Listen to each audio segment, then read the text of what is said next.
Hey, welcome back, everybody. I hope you guys can hear me talking all right. I'm checking my levels and want to make sure that everything sounds all right. If anything seems wrong, just let me know so that I know to go ahead and adjust things. It was really kind of funny after our last stream where I really wanted to share some of my favorite study music with you guys, and I did, like, without asking, play 07. It was absolutely wild, the number of Digital Millennium Copyright Act takedown requests I received.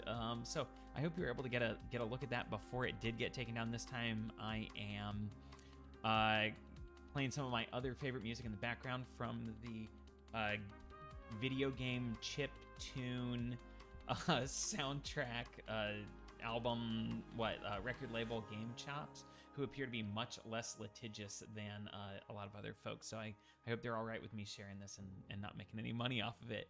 I gotta say, I am really stunned this summer by how much everybody is connecting with the material. I've heard from a number of you guys talking about the kind of stuff you're getting out of the class, the sort of stuff that you find interesting, and I'm just really excited. I'm not saying that everybody in this class has to end up being a social psychologist like I am, but I hope you find something interesting. I hope you find something to connect with personally. And I hope that by the time you walk away, you understand yourself and the people around you, and maybe even this kind of absolute bonkers world better than you did when you started. I was not initially a social psychologist, as some of you guys I've talked to before know. My training was originally in neuroscience, which I was really excited to study because it was like this whole invisible world that controlled who we were that we didn't even know was there. And for me, it was kind of a mystery because I was not a biology person, I was not a chemistry person, I was not what I thought of as a natural sciences person in general. So the idea that there was this microscopic, chemical, electrical, invisible world that controlled us like I needed to know what that was, and I remember learning that it was like, you'd see these headlines like your brain makes decisions before you do. And I was stunned by that. And then, come to find out that there really isn't a difference there. You are your brain. It's just like decisions are made before you're consciously aware of them. It was this really breathtaking realization that things worked like that. And it honestly wasn't until I started teaching social psychology that I thought more deeply about it and realized that it's really the same thing, but, kind of turned inside out. That social psychology is all about how we are invisibly controlled by the world around us. And a lot of the stuff in the news today, a lot of the ideas that are sometimes seen as contentious are really just these ideas that there are things that we maybe don't want to recognize or have a hard time recognizing that control us and the way that we work. And they don't necessarily need to be points that we argue about, right? They don't have to be divisive. If we look at the data and then we just think about them a little bit, it's really hard to ignore what's going on there. So I'm just really excited that you guys are connecting so much with that. Because of the format, also because of like how I asked for questions this time around, I have a feeling we've got a little bit less material. So we're going to do things a little bit differently this time. I'm going to go ahead and do some questions about format and structure of the test and research and analyze assignment in the first half of our super chill hang sesh, while you guys get to enjoy a little bit of that Game Chops chiptune music in the background. Then I'm going to give you some hot takes for social psych fans, the sort of stuff that I'm connecting really deeply with this summer. And then we'll go ahead and wrap things up with some deeper questions about material. I know, like I said before, I didn't get a chance to get as many questions from people this time around. So if you're checking us out live and you want to get a chance to jump in and ask some questions while we're going through, go ahead and do that and get some credit that way. So let's go ahead and we'll just jump in. Our first question about format is about as straightforward as a format question can be. Is this test going to be set up like the last one? Now, if you already took the test, you know the answer to this question. And it's absolutely yeah. In fact, my goal here is for you in these tests, not exams. You could even think of them as quizzes because they're so short.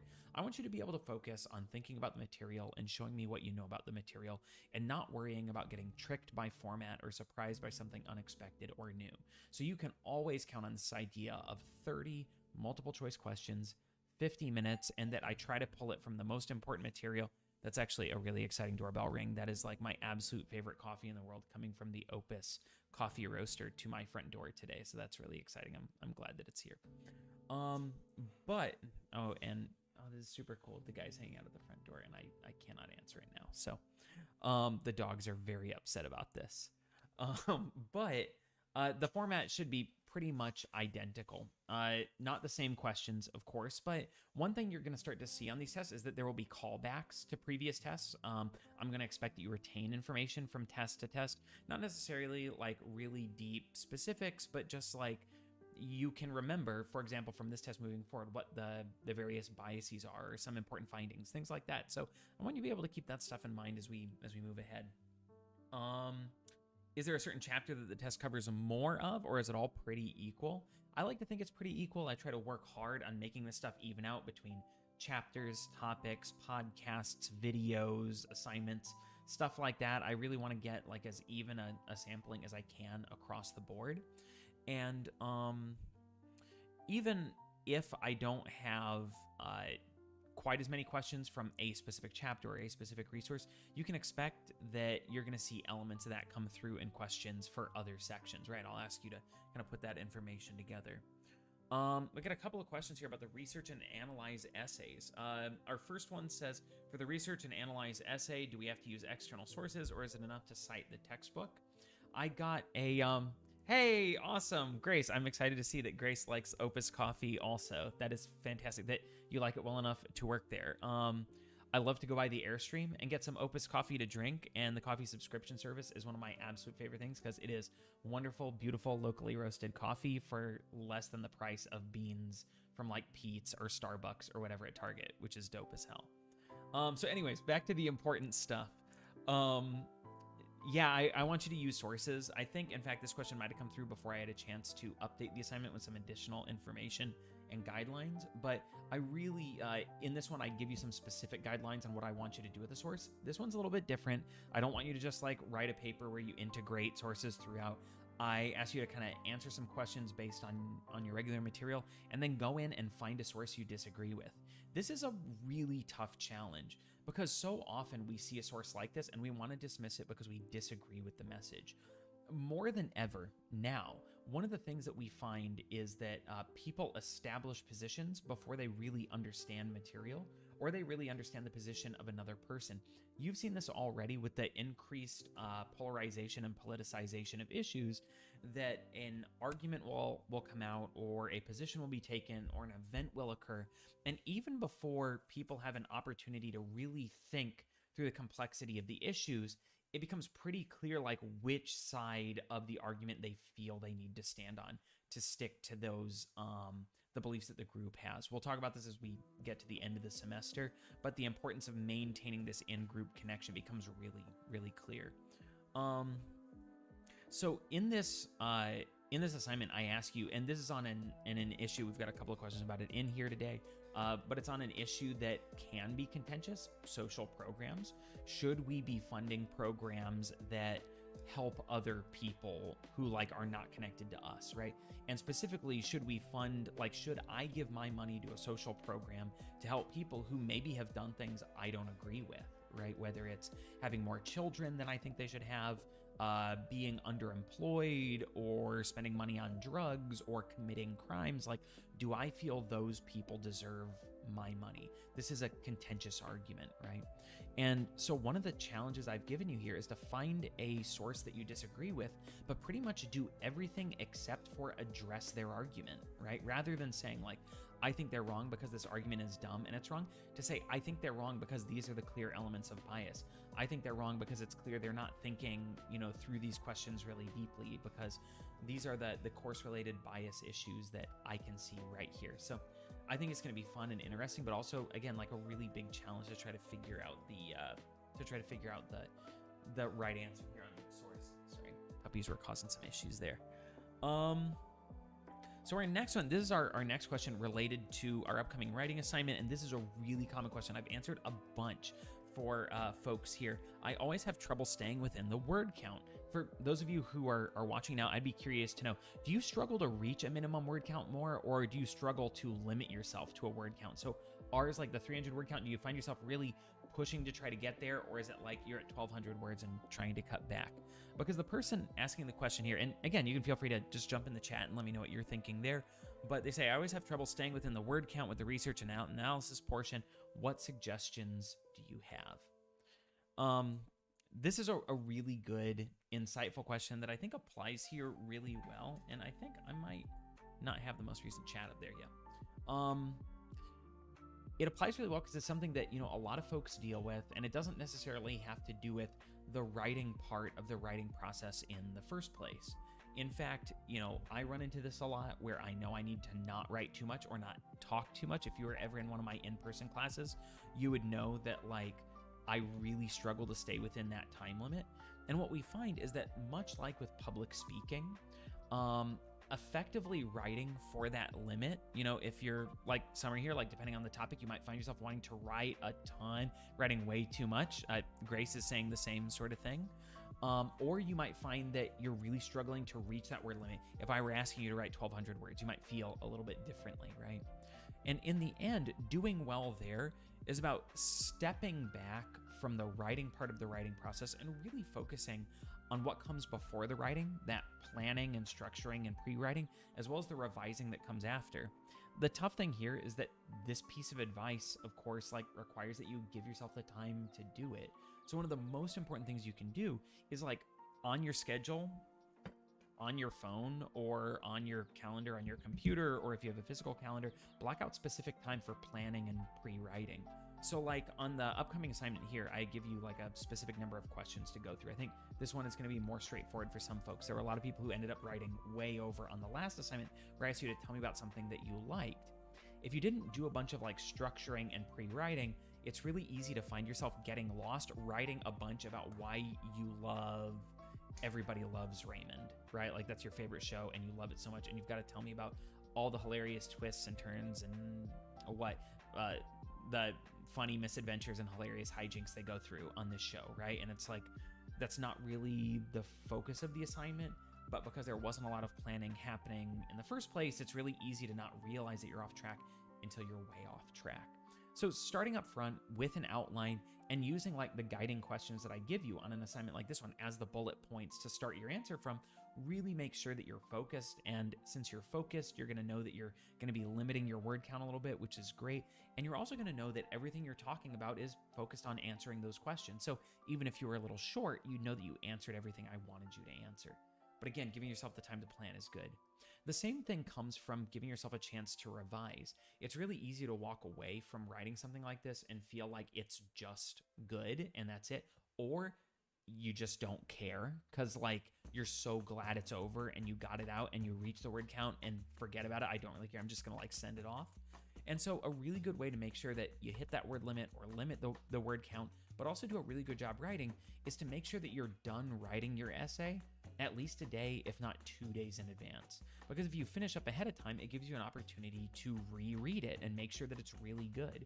Because again, if you try to save time to reread and revise, but it's not enough time to really make a difference, you're just gonna blow through it. And you're gonna be like, yeah, I just have to go through it. I told myself I was gonna reread it. I've got 20 minutes to reread and revise.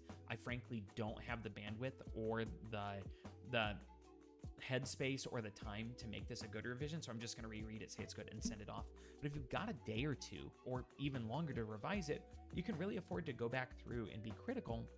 And especially if you're trying to limit that word count like Grace is talking about, you can make sure that everything you're writing about is focused, everything you're writing about is relevant, that it all matters and it all makes sense and it's all connected.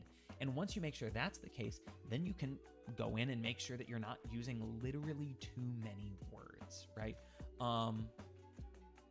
This is the real live one. Yeah, absolutely. I'm just talking to myself, I guess, kind of. But,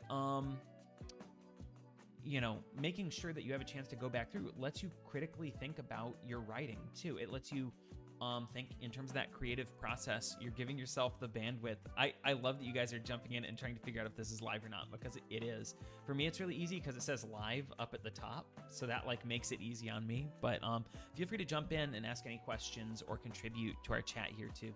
But giving yourself that chance to revise, the number one thing is to, again, just like take those guiding questions and make sure that literally everything you write answers one of those questions or is providing support to answer one of those questions. Because if it's not, it's probably something that needs to go, right? Oh, hey, if people have the wrong link, I know there's a group chat going on. If one of you guys could go ahead and just like paste the link for this stream, I don't know how that got messed up. If you could go ahead and just like paste that would be dope. Because that'd be cool. When in doubt, people can always catch this after the fact too. So we can see. Give me a hot second to figure out if I can share the link out to the course here. But I don't know that I can do it. Sorry guys, I know this is like watching me send out a link is not like the most fun thing in the world. So let me do this too. Sorry, I'm posting this stuff here really quickly, and I'm just gonna put a new hang sesh link. Hang sesh link. So if people want to watch, they can catch it here. Just as a reminder, I've answered a couple of really basic questions in terms of the it's wild. I think it's the updated May 9th. It doesn't matter. Anyways, I just pasted the link there. Let me get my notes back up so I can jump in and answer your guys' questions. So I've answered a couple of questions about formatting. We're talking about the writing process, pre-writing, and revising as well. One of the things that I find really valuable when it comes to the revising process, especially something that's this brief that you can get through pretty quickly, is to sit down in a quiet place with some chill music and then, read your submission out loud. Taking the time to read it out loud is going to do a couple of things. One thing it's going to do is it's going to make sure that you are using the listening parts of your brain as well as your eyes. When you're looking with your eyes or the visual parts of your brain, you're going to make it to those language centers of your brain, but processing language auditorily is going to access other more casual language processing parts of your brain that allow you to think about like, how does something sound? And a lot of times, a lot of us, I know, like, you might have been in AP English or dual enrollment English or whatever. But if you're like me, you forget a lot of the like specific rules of language. But when reading through something, you can catch really quickly if it sounds awkward or it sounds off or it just doesn't sound right. And if that's the case, you'll be able to jump back in and rewrite it. I think working on structure and rewriting is some of the biggest stuff. One of the other things you can do if you work on it in advance, I always make sure you guys have a week to work on these writing assignments. Send it to me. Just go ahead and send it to me and say, hey, this is super long and I'm having a hard time cutting it down. Let me know what I can do. And I'm happy to help you out. Last thing, remember, you guys have a ton of these little writing assignments. None of them are really huge or staggering or crippling. It's all meant to give you experience all semester long, writing and thinking and analyzing sources and doing all this stuff we're supposed to be doing. But keeping to a word limit is a really fantastic exercise. It's something that I learned to do in graduate school, but I also learned through my wife's experience in graduate school, which is really tough. It's hard to limit ourselves, but I promise, I get this both in my writing, but definitely in my classes. There will be times where I'm just like, I don't care if I'm going to go over. Everybody's going to suck it up and stick around for an extra 10 minutes. And then there are times I look back and I say, if I'm going over by 10 minutes, nobody's paying attention anyway, so I really need to cut it down. And when I'm done cutting it down, I'm happier in the end anyway. I have never once cut stuff out and regretted it. Like, I'm always happier with the more focused version.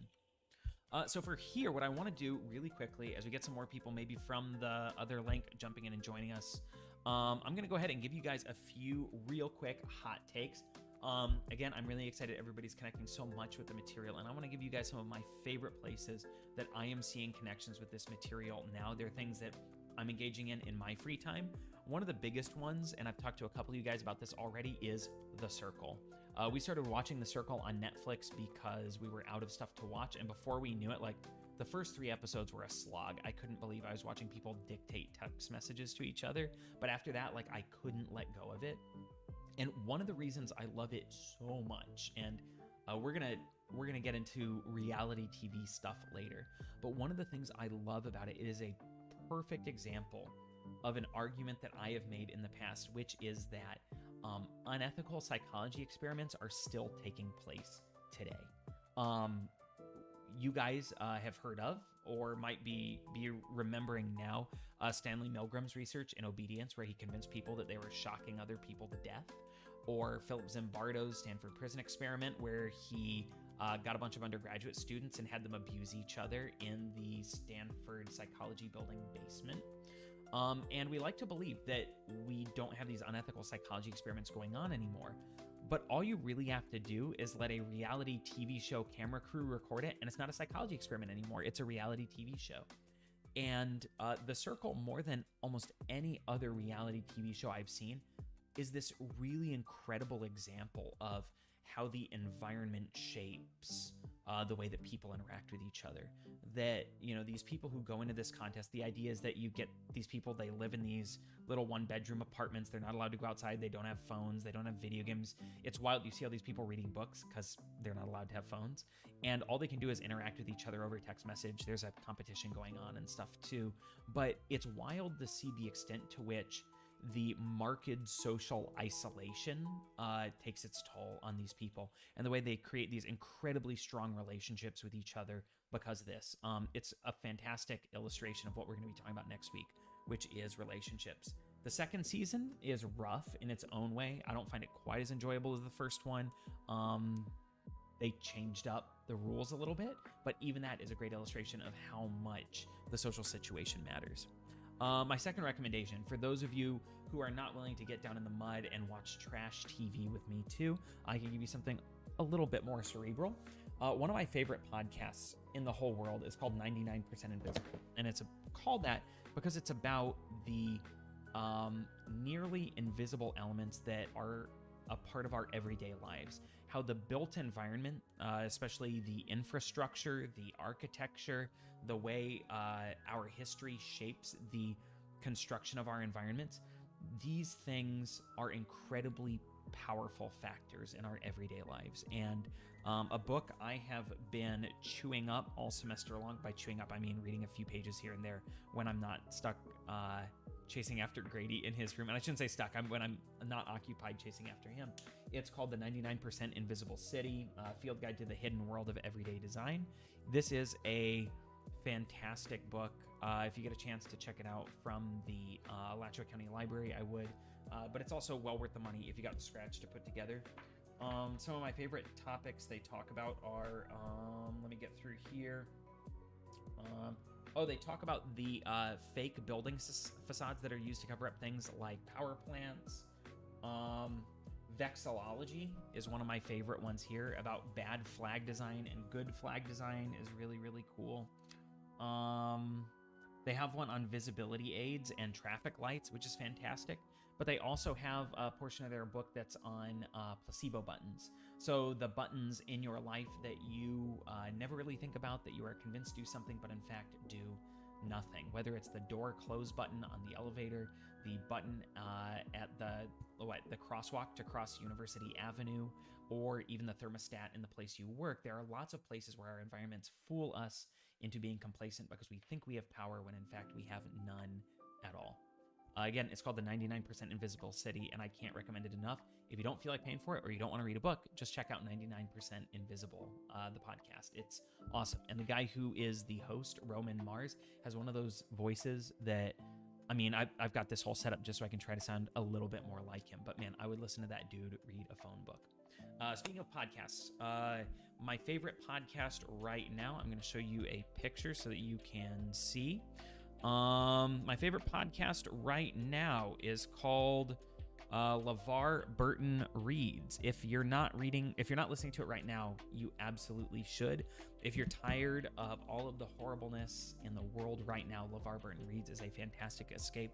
LeVar Burton was, of course, an actor on Star Trek: The Next Generation, but if you were like me, you were first introduced to him as the host of Reading Rainbow.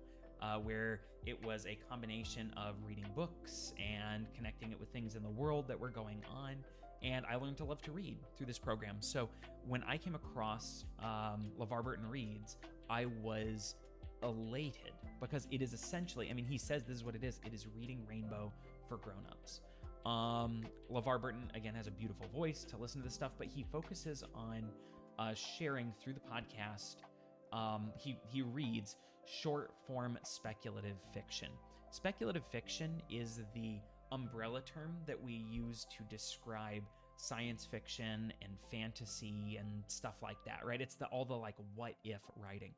And what's really great about it is he and his production team very carefully select works that come from traditionally underrepresented authors. So there are a lot of people of color. There are a lot of people on the LGBTQIA spectrum, right? As well as a lot of international authors, which is really fantastic stuff. Because again, if you're like me, most of your science fiction experience was through people like, Ray Bradbury and Isaac Asimov and Arthur C. Clarke and other old white guys who wrote in the middle of the 20th century. And what I think is really fantastic about the podcast is that, it's a great way to experience works that otherwise I wouldn't get to read because I'm too busy. It lets me listen to a story while I do something I maybe hate to do, like clean the toilet or do the dishes or cut the grass. But it's also, as is the case with all speculative fiction, it's a great way to explore the issues that are going on right now. Because even though sci-fi and fantasy are about worlds that are not this one, ultimately the messages and the challenges are always rooted in what we're dealing with today. So he really tends to pick issues of culture and our personal history and our family history and our identities. And it's just a really great way to see the kinds of issues we're talking about today rooted in stories that are engaging and exciting. The past couple I've listened to were really great. There was a really kind of spooky one about somebody on an Icelandic prison island, and it's a story of revenge and marginalization and identity. It's great. And then there was another one that was a little bit more fun about a person who was a driver on a heist that gets stuck in a time loop, which is kind of cool and fun. A little bit like Groundhog Day, but if it wasn't a day, if it was instead 12 minutes, which is neat. So, again, The Circle, 99% Invisible City, and LeVar Burton Reads are my recommendations for today. Moving on from here, I want to talk a little bit about material. I know that a few of you guys are joining late. I'm excited to see Jesse, Betsy, and Kylie jumping into the chat to let us know that you guys are here. Most of the stuff from before was talking about formatting and some ideas about getting ready for the upcoming material. And from here, the podcast was called LeVar Burton Reads, or also 99% Invisible. It was really good. From here, I'd like to jump ahead and start talking about some material-related questions. One of the first questions, I think Jesse might have actually asked this. Would you say that social psychology takes the nurture standpoint in terms of nature versus nurture? This is actually a really on-topic point, and I know you said to ignore it later because of a podcast that I posted, but I think this is a really relevant point. And in fact, I would say that social psychology, like all psychology today, essentially rejects the nature versus nurture argument altogether. Because if you name a thing about you, it's a result of both nature and nurture. Nature means the environment around you. Nature is the unchangeable genetic material you receive, whereas the nurture is the environment around you. So is it built into you, or is it the environment? And ultimately, everything is both. There are very few elements in your life that are directly genetically programmed. We could argue eye color, but your eye color can be changed, among other things, by your using of products like Latisse. Grows your eyelashes, but also permanently changes your eye color to brown. You guys know your skin color can ultimately change, and connection between skin color and ethnicity is tenuous at best. Ultimately, race and ethnicity, we'll talk about this more later, are cultural constructs. A person that we would consider black in the United States wouldn't necessarily be black somewhere else, and that is like the most the roughest version of how I can describe that. But even things that we often think of as being genetically programmed, like the shape of my nose, as well as like the color of it, you can see right here got messed up because I ran myself into the side of a pool. So that's a little bit of nurture right there. I know that a couple of you guys missed some stuff and are popping in late. That is totally fine. It's recorded. You can watch it later. And we're getting into the deep stuff now anyway. A better argument to think of when it comes to social psychology versus other philosophical positions would be the activity versus passivity argument. Can we be actively engaged in our own development, or are we passive recipients of things around us? Social psychologists would, like neuroscientists, almost definitely say passivity, because we can make decisions to do things, but ultimately we don't have a whole lot of control over the process that results in the making of those decisions. We might feel that we do, but the environment and our genes are what make us who we are. We don't have control over our genes, and we sure as hell don't have control over our environments. So, it's something that we really absolutely, don't, in that sense, have a lot of control over. One way to think about it is that you can make a decision like what you had for breakfast this morning, right? You can make that decision, but the same you in the same decision would make the same choice every single time, right? So it's like, that's a big philosophical argument to have, but I think one of the things, and I know this has been in the news lately, a couple of you guys have brought it up to me, issues like critical race theory are all about these invisible things that we want to be able to pull back the covers on and see. And one of the reasons we see so much resistance to issues of implicit bias and critical race theory and stuff like that is that people don't want to feel like fools. They don't want to feel bad. They don't want to feel like fools, and they don't want to feel stupid. So being told that they've accidentally been racist because there are, elements in the world around them that are powerful that they don't know about, it's hard to believe, but it also makes you feel bad if you haven't been doing it right up to this point. So this is something we're talking about overcoming. Speaking of biases like these, there was a fantastic question asking, can we go over all of the different biases, such as negativity bias, recency bias, overconfidence bias, confirmation bias, and implicit bias?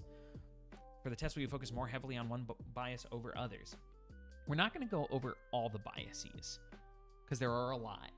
And it's not necessarily super clear all the time what makes one bias different from another, because usually these biases, when we look at it, like, why does somebody, for example, reject the idea of implicit bias? Well, there are going to be a bunch of biases in place there.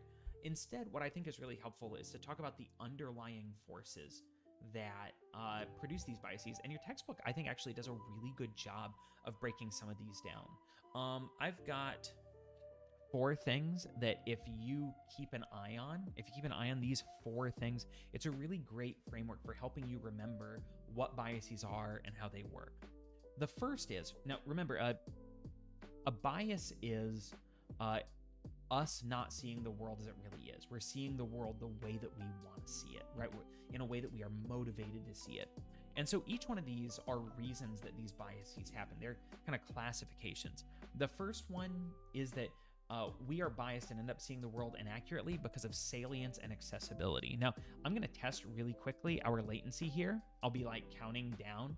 Who can tell me what is salience? It's a great term, salience.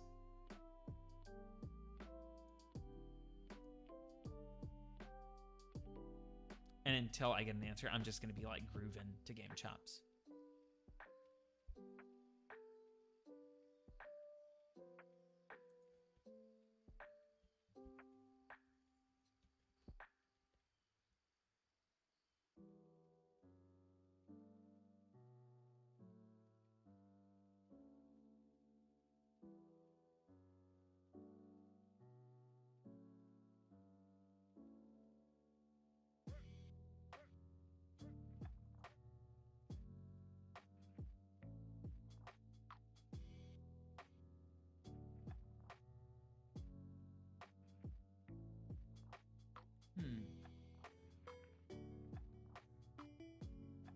Really?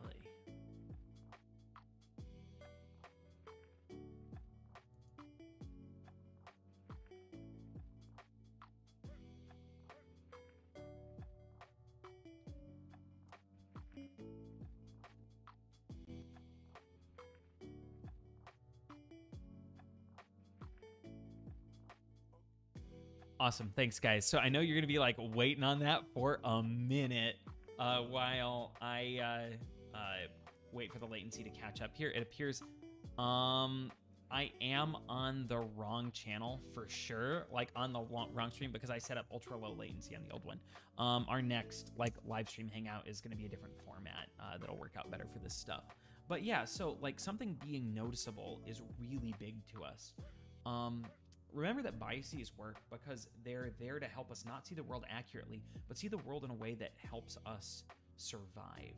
So when we think about salience matters because if something stands out, it probably matters to us. So when something is salient, it means it's attention getting. When it's accessible, it's attention getting in our own heads. And so we tend to imagine that things that are salient are more important, that when something is accessible and easily reached in our head, that it's more likely. And this explains a lot of biases, like why we form stereotypes on particularly inaccurate representations of people. When you think about, cultural and ethnic and racial stereotypes, they're based on people who honestly don't exist. When we try to peg people's behavior to examples that we have encountered in our own lives, you try to predict what kind of a person someone is based on your encounters with them. They're really just the most salient and accessible examples of that. But one of my biases that I work really hard to remember myself, as somebody who struggles with elements of anxiety and depression, is the negativity bias. We are programmed to notice negative things much more often. And once they happen, to hold them up as these really big occurrences and ignore the good things and successes, or at least play them down. And if we think in terms of our evolution and survival, that makes a lot of sense, right? Like, you might remember that there are lots of super good berries in a place, and you go there on a regular basis and get berries. But the one time that you guys are attacked by a saber-toothed tiger and one of your friends is killed, you're probably not going to go back there again, because even if for years you found good stuff there, that bad thing, you don't want more people to die. And this is a really bad example, but it helps illustrate why negativity is so much more powerful. A second point about why these biases work, and we'll keep this in mind a couple of weeks from now when we talk about persuasion, is that people are generally really bad at making comparisons, in part because we use these mental shortcuts. But there are a lot of persuasive techniques, like the door in the face technique and the foot in the door technique and the reciprocal concessions technique, that are ultimately based on helping people make emotional decisions rather than cognitive ones. And the fact that we're just really bad at making comparisons. The anchoring bias is a really big example of this. I had to go into Kohl's recently, and I say had to go into because I tend not to shop there on a regular basis. It's not a principal thing, I just don't. But I had to go to Kohl's to take a package to send back to Amazon, and I walked through there, and I had totally forgotten about this issue, but I saw a shirt that I thought actually looked kind of cool. Like, it was definitely my kind of like camper dad chic. You can imagine it yourself. Linen, plaid, button down, short sleeve. Perfect for going camping, right? And this shirt, I look at it and it's $24. And at first I'm like, that's maybe a little expensive for a shirt, but then I see this $24 shirt was originally $54.99. Why, that's a steal, right? And when I look at that, originally $54.99, now on sale for $24, that's $30 off. And then you get to wandering around Kohl's and everything you see. A pair of pants for $38, that's a little bit much, but they're on sale from $79.99. Why, that's a steal. Kohl's knows this. It's not an accident, and they're not stupid. I challenge you to go into Kohl's and find anything that's not on sale, because literally everything in Kohl's is on sale all the time, which of course means none of it's ever on sale, right? But what they're doing is they're leveraging that anchoring bias so that ultimately what you hold in your head is not the actual price that you're paying and whether it's worth that, it's the discount. You anchor your belief to that first number you see, that $54.99 or that, $79.99, and everything is anchored from that point. And when you check out, right, they show you this is how much you should have paid and then all the discounts you got, and this is the amount that you saved. So that ultimately you walk away and your memory is concretized around this idea that you saved so much money because you anchor, again, you anchor to that original number that you saw. You get that same thing when you walk into a car dealership and they offer you a deal on a car you didn't think you could afford. You're anchored to that original idea, not whether you can afford to spend $35,000 on a car right now, but the fact that it's not 45, which would actually be kind of a good deal. But the idea is that we're really bad at making these kinds of comparisons. Similarly, salience and this kind of lack of comparisons comes into play with stuff like the recency bias. Oh man. Sydney brings up this fantastic point about Publix doing this stuff too. A lot of grocery stores, in fact, not only use sales to get you to buy stuff, but they use them to disguise price increases. So if you have an item like Easy Mac that's normally like $3.99, so it's about $1 a Mac thing. It's normally $3.99. They're going to raise the price up to $4.99.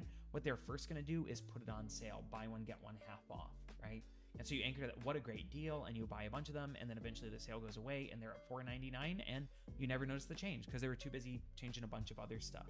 And the idea is that we're biased to see these kinds of discounts and feel like we made a good choice, that something good happened, and more importantly, that we weren't suckers. The recency bias ultimately just means that the most recent thing tends to stand out to us. The primacy bias means the first thing tends to stand out to us. The recency bias is that the most recent thing stands out to us. And these two things together can tell you like where you want to be if you're giving a presentation, right? Like if you know that your presentation is tight as hell, you want to be the last one to go. Because even though the first one can make an impact and it can set the stage for everybody else, the last one is the one that everyone's going to remember. You can also use the recency bias to make sure that you have a really good vacation.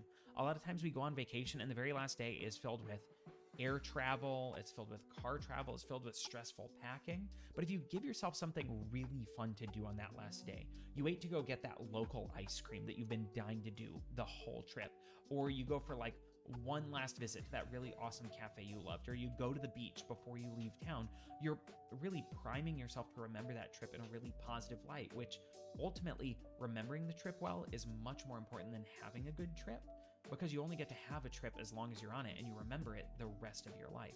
So if you make sure to have a really great last day, that recency bias will help you remember well. We love being good at stuff. This is the third one. So the first was salience and accessibility. Second is we're bad at comparisons. Third, we love being good at stuff. The overconfidence bias, confirmation bias, belief persistence. All of this is rooted in us not wanting to feel like suckers, right? We don't want to imagine that we are accidentally racists. We don't want to imagine that we are accidentally classists or we're accidentally sexist. So we tend to reject a lot of these things to avoid feeling bad. We tend to hold up people who are connected to us so that we can bask in their reflected glory. we reject and excuse away the foibles of people who belong to our group so that we can continue to feel good. There are a lot of these biases that are rooted in this. Unfortunately, there are a lot of times that, like I've been pointing out here, we tend to do bad shit to help ourselves feel good, but we also end up avoiding things that could help us feel better. For example, if you're somebody who practices a skill like playing music or working in visual arts or being a public speaker or doing welding or whatever it is the skill you want to develop is, a lot of times it's easy to become dejected by your failures. We try to bite off more than we can chew and we end up doing really badly. The Dunning-Kruger effect means that I can look at something like Brady's been listening to a lot of Santana lately, so Santana's guitar work in Smooth featuring Rob Thomas sounds actually kind of easy. And I imagine it's not that hard, so I sit down with a tablature and my guitar and I try to play some Santana and I give up 10 minutes in because it's actually really, really hard. And even watching videos of this, they make it look really easy, but it's really hard. If instead, and if you're somebody who has always wanted to learn to play guitar, I can't recommend this highly enough. There's a game on PlayStation, I think 4, you probably play it on 5, the Xbox One and One X, and also on PC called Rocksmith.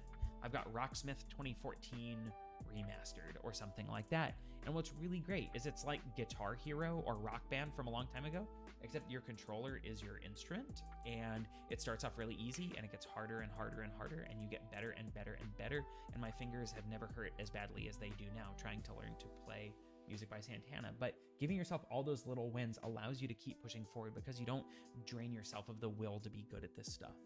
The last one, we don't know what we don't know. And when something seems invisible to us, it's really hard not just to recognize, but it's hard to fight against. And this is where implicit bias comes from. Whether we talk about the kind of implicit bias that marginalizes students at Santa Fe, we see that instructors, students of color, for example, tend to do better in classes with instructors of similar racial and ethnic backgrounds. One reason is that it's easier to connect with somebody who reminds you of you, but it's also possible that, like, as a white instructor, I accidentally have biases that I don't know about that end up marginalizing students of particular backgrounds. That maybe I say I want students to write and speak and behave professionally, but in the end, what I ultimately mean is I want them to be white like me, or at least I want their behaviors to be white like me. I remember I had a hairstylist, I guess I would say, once at a hair place who said that she really enjoyed going to, what is the thing they do during homecoming at the swamp? I can't remember. It's the big hoopla thing they do there. And she really enjoyed seeing Snoop Dogg there because she was really surprised because he wasn't as black as she thought he would be. So that yucked me out big time, and I never saw that lady again. But the idea was that, like, maybe there are these implicit biases, or with somebody like that, more explicit biases that we end up marginalizing people while also allowing ourselves to feel like we're not bad, the way that we're afraid of being bad. There are a lot of jokes from particular, sectors of the internet in particular, kind of like, no matter what I do, I end up being racist. And it's like, well, yeah, because a lot of these biases are implicit. It doesn't mean we shouldn't work to overcome them, but, we can. We need to recognize that maybe this stuff is implicit and it's tough to tackle. And the first step in fixing a problem is admitting that maybe you got one, right? So that's where implicit bias comes in. And again, a number of folks have been talking about critical race theory recently. And a lot of that comes down to recognizing that, like, other people did some bad stuff, and it's resulted in structures that are in place today that still affect the way that we function on a daily basis. And we want to recognize that those are there. So anyways, that's a lot of stuff about biases. But one of the biggest things, like you can see I've done here, is to come up with examples of biases. And if you can do that, you're going to have a much easier time remembering them all. Our next question. In a society that prides itself on the freedom of choice, do you think we would be happier and more content if we stray away from capitalism? What is your idea of a healthy balance without completely eliminating autonomy? It's interesting here. There are a few points that we could hit in a discussion of a question like this, but I'm not an economist. I'm barely a philosopher. I'm ultimately, a research psychologist. But something that I have a really hard time with is that I am a big idea person and I'm an idealist. And as George Carlin, once said, behind every cynic is a disappointed idealist. And baby, that's me. Like, I have a really hard time not seeing the way that things could be in that ideal world, right? That like, if we could fix something, we should fix it, and we need to be willing to do the most extreme stuff to fix it. And when I see a world that is unfair and is uncaring and that takes people with advantages and gives them more advantages, and takes people with disadvantages and gives them even fewer opportunities because of it, I have a really hard time not like, man, there are a lot of times I end up sitting at night in the shower, like wondering what the hell I'm even doing with all this stuff, right? And that's really hard, right? Because even from a social psychology perspective, right, as a research scientist, you would say we don't need to have a balance for the sake of having a balance, right? Like, being centrist for the sake of being centrist doesn't really help. Sometimes compromise isn't the right answer, right? Sometimes the right answer is the right answer, right? If you have people on one side saying, homeless people need to be allowed to be homeless, and people on the other hand saying we need to do whatever it takes to give homeless people, more opportunities so that everybody has shelter, the right answer isn't necessarily in the middle saying like, well, half the homeless people shouldn't have shelter and healthcare and, well-being and stuff. So, that's a really, I'm trying to kind of talk around the issue a little bit, but I think there are big issues around things like capitalism. I took a history of capitalism course in college, and I'll remember the instructor there who, he did not argue that capitalism was bad, but he made the point that capitalism does not incentivize good behavior. And that's one of the things we learn a lot about here. When we have an economic or a societal structure that is built around competition as the driving force, there are a lot of ways to win that don't involve giving customers the best thing they have for the lowest price. I mean, it's great to have that, but that's like saying that the only way to do education is through big tests and big papers, right? Because they incentivize students to do well. There are a lot of ways to pass tests, and studying well for them is only one of them, right? I mean, that's why we now have increasingly draconian anti-cheating software like HonorLock and ProctorU or UProctor or whatever that bullshit is, right? Because it's like we've incentivized the wrong thing.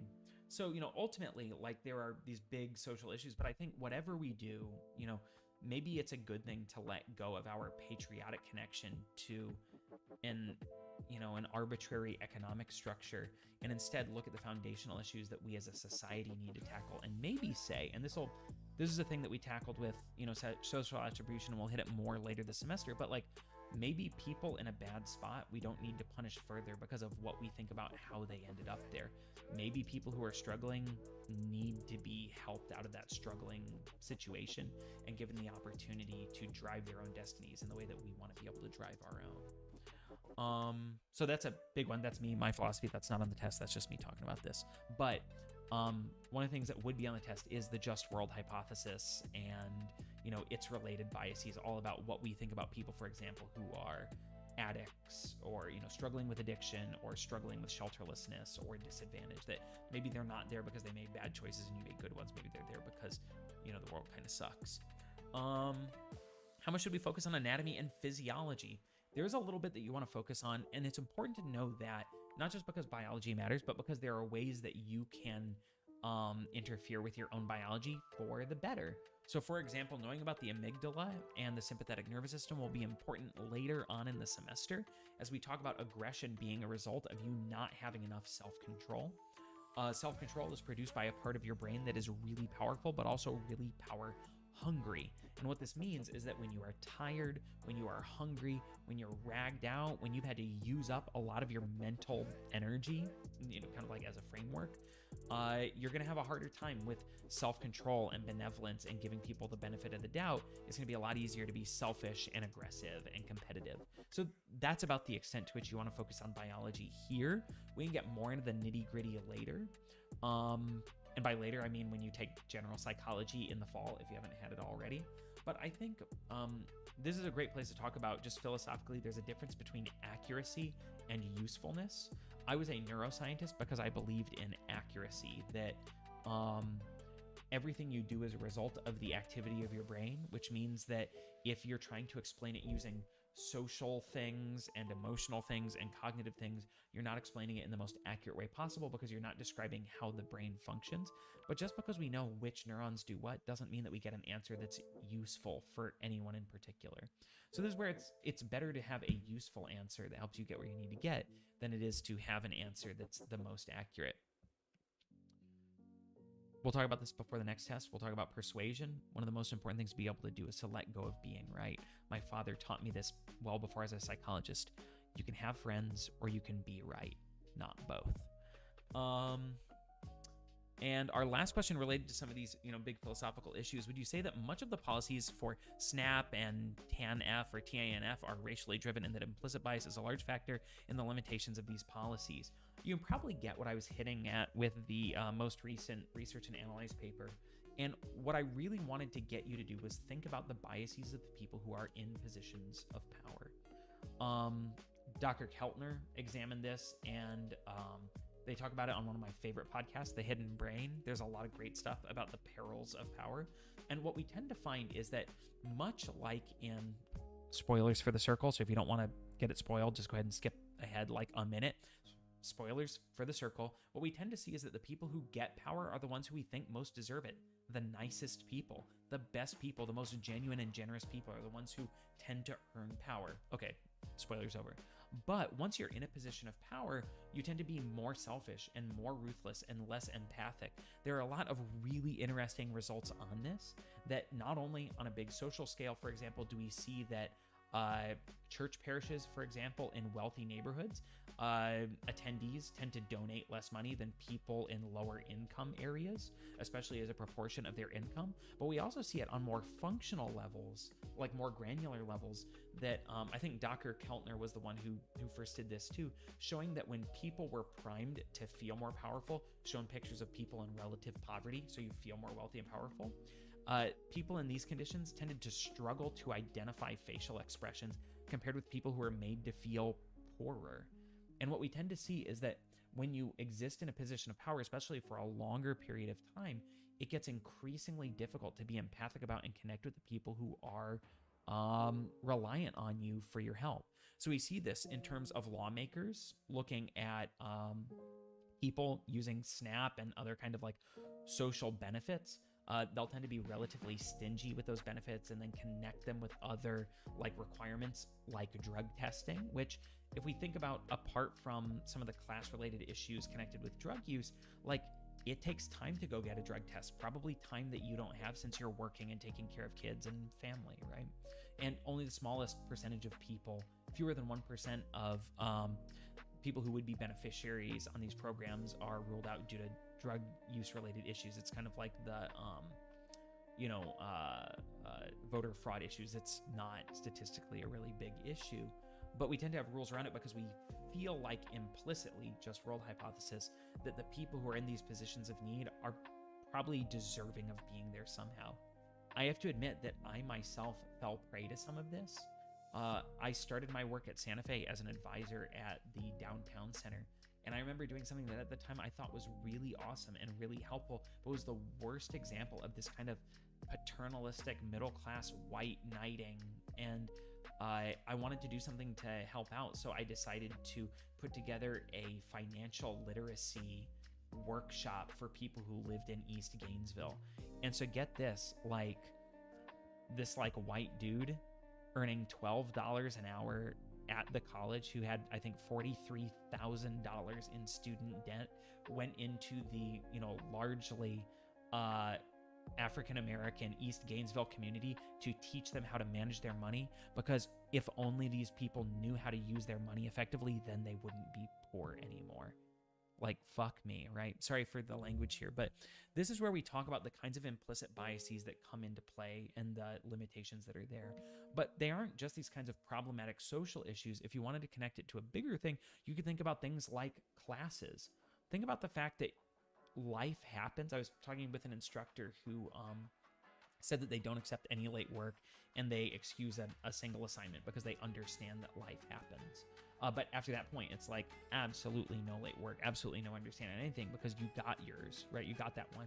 And it's like, because life happens once, right? And when we talk about an instructor who potentially misses class more than once over the course of the semester because of sick family member or their own illness, or they're late turning things in because they had stuff going on in their own lives, they can't extend that same kind of understanding to their students because being in this position of power for honestly decades, they're beyond a point where they can connect empathically with the people who rely on them. These, power structures are problematic that way.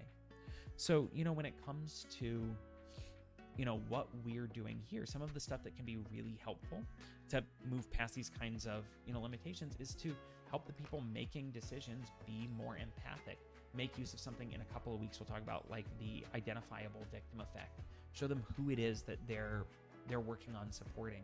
Because honestly, a lot of times that we don't want to help people, it's because we don't really know who they are. So implicit bias is something that we are tackling a ton this semester. It's no one specific thing, and even though implicit bias is often connected to advantage, privilege, and race, it extends far beyond that into lots of places that we make assumptions about people based on their apparent gender, about their apparent ethnicity, about their apparent ages. If you have a new person at your job with you and they appear to be significantly older than people who traditionally work in these positions, so you're working retail and somebody who's a retiree joins, what are your assumptions about their capabilities, about what they'll be able to do, or even about why they are there, right? It's easy to jump to conclusions and at the same time not even realize that we're doing it. So that's the thing that makes implicit bias really tough. Later this semester, we're going to talk about the implicit associations test, and some of the problems connected to it, but also some of the things that it teaches us. One last recommendation. Those of you who are social scientists like me in your heads might enjoy is a surprisingly good television show on ABC called The Rookie. The Rookie was originally, I guess, about ageism, starring professional nice guy Nathan Fillion as a new rookie in the LAPD. It was very much like a big rah-rah, police are really great kind of show, which was its own thing, but was it still like a generally watchable program that we fell off watching after, the George Floyd stuff. And, we started really thinking about police issues. And then I read a review of it and we got back into watching it afterward. And if you are interested in police issues and issues of law enforcement and law enforcement reform, it became, a really digestible way to look at some of the issues around police reform. Their most recent season, it seems like the writers kind of did a big 180 and made it about kind of like being a bridge between law enforcement and people who are concerned about law enforcement. Every single episode, they tackle a new social justice issue and a new issue in law enforcement. I see Sydney saying they love The Rookie. I really love it too. And I expected to be yucked out by the most recent season, but I was, if you watch police procedurals or crime procedurals at all, you know that they all felt like pressured after George Floyd to say something about race and profiling and implicit bias. But this was the only show I have seen where they're like, you know what? We're going to take the whole goddamn show and make it about it. And it's kind of cool, right? I'm not going to say it's perfect. It's definitely not that, but it's a really watchable way to get into it, which again, is somebody, like me who has like all these complex feelings in terms of like, guilt and upset and pride and wanting to feel good, but not sure if I can feel good. It's an interesting way to be able to approach some of these things. So I hope that you guys are getting some of this stuff, kind of similar stuff out of these issues. I hope that it makes you a little bit uncomfortable just to be able to think deeply about it, but that ultimately you can find a way to be comfortable with that discomfort. And anytime you're not sure what you should be thinking, I don't know the answer to that, but I hope you reach out to talk to me about it so that we can kind of figure out a little bit of it together. So again, my recommendations: start writing early, right? Plan to do pre-writing and stuff. Watch The Circle. Read the 99% Invisible City. Listen to 99% Invisible and LeVar Burton reads, and check out The Rookie if you get a chance. Especially the most recent season is really good. I'm going to go ahead and give us a wrap since we're at 1:30. If you guys didn't catch the beginning of the stream, it should be up soon. Sorry about the confusion on this stuff. I think when I started the stream from my software, I picked the wrong old bad link. So there's a whoopsie on that, but our next one is going to go a lot more smoothly. I'm going to look forward to talking to you guys more about some upcoming stuff as we really get hot and heavy into social issues in the future. If you're checking this out later, or you are watching the stream now and some of the stuff I talked about you want to know more about, or even if you don't totally agree with, I'm excited to talk to you about this stuff. Some of this is social psychology. Some of it, as you could tell, is just what I've had rolling around in my head, and I'm always excited to talk to people about it and get some new perspectives and hear what you guys have to say. So I'm gonna let the game chops and chill play for an additional minute while I get things tied up.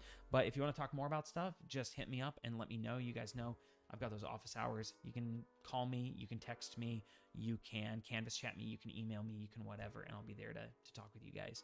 Oh, and play Rocksmith. So there's that one too. Got a lot of stuff for you guys to do with your copious free time. So with that, I hope you guys do a really good job on the upcoming test. And I hope you have a chance to write a little bit. And if you're not sure on any of this stuff, just, let me know. And I see Jesse asking if I have availability for a Zoom call. I'm actually in office hours now, and I'll be there for, I guess, about the next half hour. So you can always feel free to hit me up there. All right. You guys have a good one. I will talk to you later. Have a great afternoon. Bye-bye.